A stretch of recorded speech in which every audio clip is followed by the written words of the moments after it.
नमस्कार, मैं डॉक्टर सुषमा दुबे, सहायक प्राध्यापक श्री शंकराचार्य महाविद्यालय चुनवानी भिलाई। आज के मेरे प्रेजेंटेशन का टॉपिक है objective and principles of guidance, जिसे हम हिंदी में निर्देशन के उद्देश्य एवं सिद्धांत कहेंगे। हम इस टॉपिक पे objective and principles of guidance में निम्नलिखित बिंदुओं पर आज विचार करेंगे, जिसमें कि सबसे पहले है meaning, definition, objective of guidance, basic assumptions of guidance, principles of guidance और समरी। निर्देशन एक ऐसी प्रक्रिया है जिसका उद्देश्य सामाजिक आवश्यकताओं को ध्यान में रखते हुए व्यक्ति के वांछित विकास में सहायता पहुंचाना है। यह प्रक्रिया निरंतर गतिशील रहती है। निर्देशन में व्यक्ति को इस प्रकार सहायता पहुंचाई जाती है जिससे वह व्यक्ति स्वयं को समझे, अपनी रुचियों, अपनी क्षमताओं को समझे और इनका उपयोग कर अपना अधिकतम विकास कर सके, अपने जीवन की हर परिस्थिति में समायोजन कर सके, अपने जीवन में समस्याओं का उचित समाधान खोज सके। निर्देशन की बहुत सी परिभाषाएं भी शिक्षा शास्त्रियों के द्वारा दी गई हैं, जिनमें कि हमने कुछ प्रमुख परिभाषाओं को यहाँ पर लिया है, जो कि निर्देशन के सिद्धांत को और उद्देश्य को समझने में हमारी सहायता करेंगे। जिसमें कि सबसे पहले है डेविड वी टिडेमैन के अनुसार निर्देशन का लक्ष्य लोगों को उद्देश्यपूर्ण बनने में, न कि केवल उद्देश्यपूर्ण क्रिया में सहायता देना है। दूसरे शब्दों में व्यक्ति को ऐसा निर्देशन दिया जाए कि वह अपने जीवन के लक्ष्य और उद्देश्य को भली भांति समझ सके और फिर उन लक्ष्यों और उद्देश्यों की पूर्ति के लिए कार्य करे। दूसरा है मैथ्यूसन के अनुसार निर्देशन के शैक्षिक और विकासात्मक पक्षों पर बल देते हुए अधिगम की प्रक्रिया के संदर्भ में इसको महत्वपूर्ण बताया है। दूसरे शब्दों में निर्देशन द्वारा ऐसी अधिगम प्रक्रिया की व्यवस्था की जाए जिससे कि बालक की शैक्षिक और विकासात्मक कठिनाइयां दूर हों। तीसरा है स्टेफलरी एवं स्टीव वाटके ने निर्देशन की बहुत ही विस्तृत परिभाषा दी है, जो कि इस प्रकार है। निर्देशन समस्या समाधान हेतु चयन एवं समायोजन निर्धारण हेतु एक व्यक्ति द्वारा दूसरे व्यक्ति को दी गई सहायता है। निर्देशन का लक्ष्य ग्रहणकर्ता में अपनी स्वतंत्रता तथा अपने प्रति उत्तरदायित्व की भावना का विकास है। यह एक सार्वभौमिक सेवा है जो कि केवल विद्यालय या परिवार तक सीमित नहीं है। यह जीवन के सभी पक्षों, घर, व्यापार, उद्योग, शासन, सामाजिक जीवन, चिकित्सालय, सब जगह व्याप्त है। वास्तव में इसका अस्तित्व उन सभी स्थानों में है जहां व्यक्ति हैं जो कि सहायता चाहते हैं और जहां ऐसे लोग हैं जो सहायता दे सकते हैं। नेक्स्ट हमारा पॉइंट है ऑब्जेक्टिव ऑफ गाइडेंस, निर्देशन के उद्देश्य। निर्देशन का सामान्य उद्देश्य है कि व्यक्ति में अपने आप को सही तौर पर जानना और समझना। अधिकतर लोग अपनी योग्यता और क्षमता के विषय में उचित जानकारी नहीं रखते, इसलिए उन्हें जीवन में कठिनाइयों का सामना करना पड़ता है। निर्देशन के बिना मनुष्य प्रगति नहीं कर सकता। वह न अपने जीवन को सुखमय बना सकता है और न ही उत्तम व्यवसाय का चयन अपनी क्षमता के अनुरूप कर सकता है। निर्देशन एक चतुर्मुखी विकास की प्रक्रिया है। अमेरिका के शिक्षा विभाग द्वारा निर्देशन का उद्देश्य इस प्रकार बताया गया है। किसी व्यक्ति की प्राकृतिक शक्तियों की खोज करने के लिए विशिष्ट प्रशिक्षण की विभिन्न विधियों से अवगत कराना, जिससे कि व्यक्ति अपने जीवन को अपने तथा समाज के लिए अधिक उपयोगी बना सके। इस दृष्टि से अलग अलग व्यक्तियों के लिए निर्देशन के भिन्न भिन्न उद्देश्य हैं। सबसे पहले हम इस पॉइंट पर चर्चा करेंगे उपबोधि की दृष्टि से, from the view point of counselling. व्यक्ति के प्रयत्नों में सहायता करना। सबसे पहले इस दृष्टि से हम देखेंगे कि निर्देशन जो है वो एक ऐसी प्रक्रिया है जो कि उपबोधि की परिस्थितियों से समायोजन की क्षमता एवं समस्याओं को स्वयं सुलझाने में सहायता करती है। निर्देशन का उद्देश्य उपबोध्य में स्वयं हल खोजने एवं स्वयं व्यवस्था कर सकने की क्षमता पर विकास करना है। परिस्थिति एवं उपबोध्य के व्यक्तित्व की अंतःक्रिया से समायोजन की प्रक्रिया का जन्म होता है। निर्देशन में समायोजन की इस प्रक्रिया का महत्व है। दूसरा है संस्था की दृष्टि से, from the point of view of institution. विभिन्न विद्यालयों, शिक्षा संस्थाओं में चलने वाला निर्देशन कार्य केवल व्यक्तियों तक ही सीमित नहीं होता, वह ऐसी सेवाएं भी प्रदान करता है जिनका उपयोग शिक्षक, विद्यालय प्रशासन तथा शोध के क्षेत्र में होता है। फ्रोलिच के अनुसार निर्देशन का उद्देश्य शिक्षा के क्षेत्र के कर्मचारियों को निम्न सेवाएं प्रदान करना है। पहला, निर्देशन कार्यक्रम शिक्षकों द्वारा विद्यार्थियों को समझने में सहायक होता है। दूसरा, यह कार्यरत अध्यापकों को व्यवस्थित प्रशिक्षण की सेवाएं प्रदान करता है। तीसरा, अध्यापकों द्वारा सुझाए गए निर्देशन की आवश्यकताओं वाले बालकों को निर्देशन सेवा प्रदान करता है। तीसरा है प्रशासन की दृष्टि से, from the view point of administrator. इसमें सबसे पहला है कि व्यक्तिगत परामर्श। निर्देशन विभाग के पास व्यक्तियों का व्यक्तिगत लेखा जोखा होता है तथा उनकी आवश्यकताओं की जानकारी पर्याप्त मात्रा में होती है, अतः निर्देशन विभाग व्यक्तिगत परामर्श द्वारा उनकी आवश्यकताओं को पूरा करने की व्यवस्था करता है। उनकी कुछ आवश्यकताएं कक्षा में या सामूहिक शिक्षा द्वारा पूरी कराने की व्यवस्था करता है। दूसरा है समाज तथा विद्यालय के मध्य सेतु। निर्देशन विभाग विद्यालय और समाज के बीच सेतु का कार्य करता है। निर्देशन कार्यकर्ता समाज में जाकर एवं छात्रों के परिवारों से संपर्क स्थापित करते हैं तथा उद्योगपतियों से रोजगारों से संबंधित आंकड़े इकट्ठे करते हैं। वह समाज में लोगों को विद्यालय के कार्यक्रमों के बारे में बताते हैं। निर्देशन सेवाओं एवं शैक्षिक सेवाओं में निरंतर प्रगति की आवश्यकता होती है, इसलिए निर्देशन सेवाओं का यह उद्देश्य यह है कि निर्देशन एवं शिक्षण संबंधी शोध वह करते रहें। विद्यालय के पाठ्यक्रम एवं निर्देशन कार्यक्रम के बारे में लोगों की राय जाने तथा जो बच्चे को विद्यालय छोड़कर चले जाते हैं उनके बाद के जीवन का ब्यौरा भी इकट्ठा करना आदि कार्य इन निर्देशन विभाग का होता है। अब हम बात करेंगे निर्देशन के आधारभूत मान्यताओं के विषय में। Basic assumptions of guidance. निर्देशन के सिद्धांतों पर विचार करने से पूर्व उसके प्रमुख स्वीकृत आधारों पर विचार कर लेना आवश्यक है। A.G. जॉन्स के अनुसार निर्देशन की 5 आधारभूत मान्यताएं बताई गई हैं, जिसमें कि सबसे पहला है व्यक्तिगत विभिन्नता। व्यक्तियों की जन्मजात क्षमताओं, योग्यताओं तथा रुचियों में भिन्नताएं महत्वपूर्ण होती ही हैं। एक अच्छे निर्देशन के लिए यह आवश्यक है कि इन विभिन्नताओं के बारे में निर्देशनकर्ता को जानकारी हो। दूसरा है सिमिलैरिटी, सामान्यता। सामान्य जन्मजात योग्यताएं जो व्यक्तियों के अंदर सभी के अंदर होती है, उनके विषय में भी जानकारी होना एक निर्देशनकर्ता के लिए आवश्यक है। फिर है सहायता की आवश्यकता। युवकों की बहुत सी ऐसी परेशानियां होती हैं, मुश्किलें होती हैं, जिनका कि अगर हम सफलतापूर्वक हल खोजना चाहें तो उसके लिए उनकी सहायता हमको करनी पड़ेगी। चौथा है विद्यालय महत्वपूर्ण। निर्देशन सहायता प्रदान करने में विद्यालय का महत्वपूर्ण स्थान होता है। पांचवा है क्षमता का विकास। निर्देशन का उद्देश्य व्यक्ति में स्वयं निर्देशन की क्षमता का विकास करना है, न कि उन्हें निश्चित आदेश देना। ये 5 आधारभूत मान्यताएं हैं जो कि निर्देशन के सिद्धांतों का निर्माण करते हैं। अब हम चर्चा करेंगे निर्देशन के सिद्धांत के विषय में। Principles of guidance. निर्देशन के सिद्धांतों की संख्या निश्चित नहीं की जा चुकी है, क्योंकि ये एक बहुत ही लचीली प्रक्रिया है।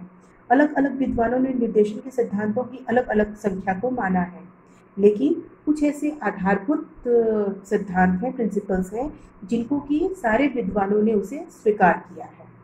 उनके बारे में अभी हम यहाँ पे चर्चा करेंगे, जिसमें कि सबसे पहला है व्यक्ति के महत्व एवं प्रतिष्ठा की स्वीकृति, acceptance of the dignity and worth of individual.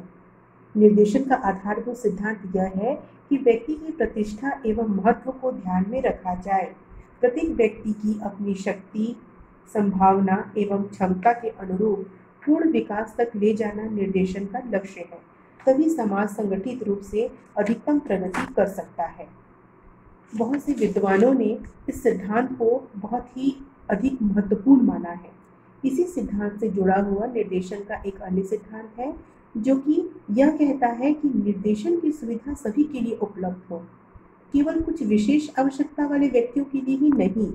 सामान्य व्यक्ति के जीवन में भी प्रगति के लिए एवं समस्याओं के समाधान के लिए निर्देशन उतना ही आवश्यक है जितना कि एक विशेष समस्या वाले व्यक्ति के लिए। दूसरा सिद्धांत है स्वयं निर्देशन करने की योग्यता। Guidance assist the individual. निर्देशन प्राप्त करने वाले व्यक्ति की इस प्रकार सहायता करे कि वह समस्याओं के प्रति अपनी सोच, विवेक एवं निर्णय करने की योग्यता का विकास कर ले। इसके लिए व्यक्ति को अपनी परिस्थितियों को समझने, उनमें समायोजन करने एवं अपनी क्षमताओं से वाकिफ होने में निर्देशन सहायक सिद्ध होता है। व्यक्ति को धीरे धीरे उत्तरदायित्वों का वहन करने में सहायता प्रदान कर निर्देशन उसे प्रौढ़ता की ओर ले जाता है। व्यक्ति धीरे धीरे समस्याओं के बारे में आत्मनिर्भरता एवं आत्मविश्वास विकसित कर लेता है। यह ध्यान रहे कि विशेष परिस्थितियों को छोड़कर परामर्शदाता को अपनी ओर से कोई निर्णय या हल उपबोध्य पर नहीं थोपना चाहिए, क्योंकि ऐसा करने पर संभव है कि आगे चलकर वह हल व्यक्ति के लिए अनुपयुक्त सिद्ध हो तथा उसमें आत्मविश्वास की कमी हो जाए। तीसरा सिद्धांत है निर्देशन जीवन प्रयत्न चलने वाली प्रक्रिया है। Guidance is a life long process. निर्देशन सभी के लिए सुलभ होना चाहिए। निर्देशन की आवश्यकता सामान्य व्यक्ति के लिए भी उतनी ही है जितनी की विशिष्ट समस्या वाले व्यक्ति के लिए। निर्देशन प्रक्रिया किसी विशेष आयु के लोगों तक सीमित नहीं है, अपितु यह संपूर्ण जीवन भर चलती रहनी चाहिए, क्योंकि जीवन और समस्याओं का साथ कभी नहीं हटता। अधिकांश समस्याएं ऐसी होती हैं जिनका हम तुरंत तैयार कोई हल प्रस्तुत नहीं कर सकते। उनके समाधान के लिए समय की अपेक्षा होती है। निर्णय समझबूझ करके ही किया जाता है, जल्दबाजी में नहीं। परामर्शदाता या निर्देशककर्ता को उपबोध्य को समझने में पर्याप्त समय लगता है। इसके अतिरिक्त विशिष्ट समस्या का समाधान प्राप्त हो जाने के बाद उपबोध्य के सामने अन्य नई समस्याएं आती रहती हैं।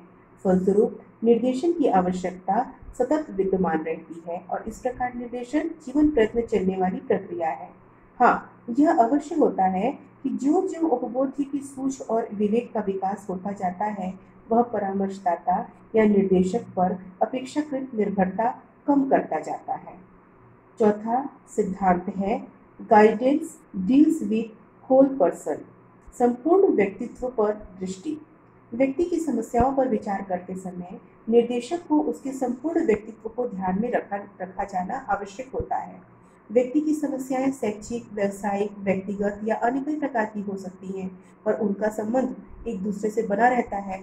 उदाहरण के लिए व्यावसायिक निर्देशन में व्यक्ति के व्यक्तित्व के विकास एवं उसके समायोजन संबंधी कठिनाइयों को भी ध्यान में रखना होता है।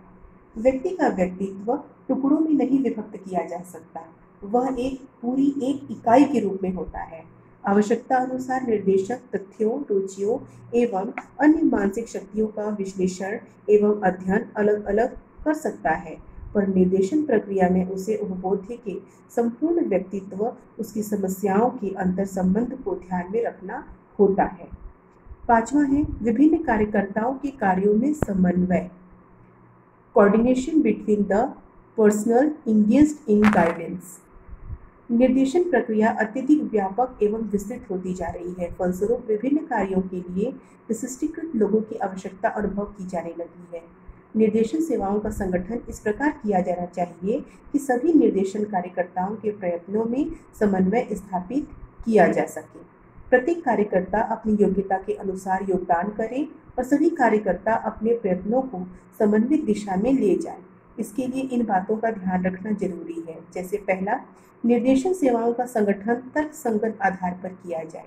दूसरा, विशिष्ट योग्यताओं के अनुरूप अलग अलग कार्यकर्ताओं को अलग अलग भूमिकाएं सौंपी जाएं और निर्देशन सेवाओं से प्रत्यक्ष या अप्रत्यक्ष रूप से संबंध सभी व्यक्ति पूरे दिल से एक दूसरे को सहयोग प्रदान करें। निर्देशन प्रक्रिया में निर्देशन कर्मचारियों के साथ ही कक्षा का अध्यापक, माता पिता एवं अन्य सूत्रों का सहयोग निर्देशन की सफलता के लिए आवश्यक है। जहां निर्देशन सेवा में एक से अधिक व्यक्ति लगे हों, वहां एक निरीक्षण अधिकारी उन सभी के कार्यों के संयोजन के लिए नियुक्त किया जाना चाहिए। कार्य बड़ा हो अथवा छोटा, निर्देशन की पूर्णता के लिए सभी को समुचित महत्व प्रदान किया जाना चाहिए। नेक्स्ट है निर्देशन सेवा अध्ययन विश्लेषण पर आधारित होना चाहिए। निर्देशन प्रक्रिया आधुनिक युग में काफ़ी आगे बढ़ चुका है। समस्याओं का अब विस्तृत परिप्रेक्ष्य में अध्ययन किया जाता है और प्राप्त आंकड़ों के आधार पर निर्देशन कार्य चलता है। बिना गहराई से अध्ययन किए हुए कोई परामर्शदाता अपना कार्य नहीं कर सकता। उपभोक्ताओं को लाभ के बजाय इसमें हानि हो सकती है।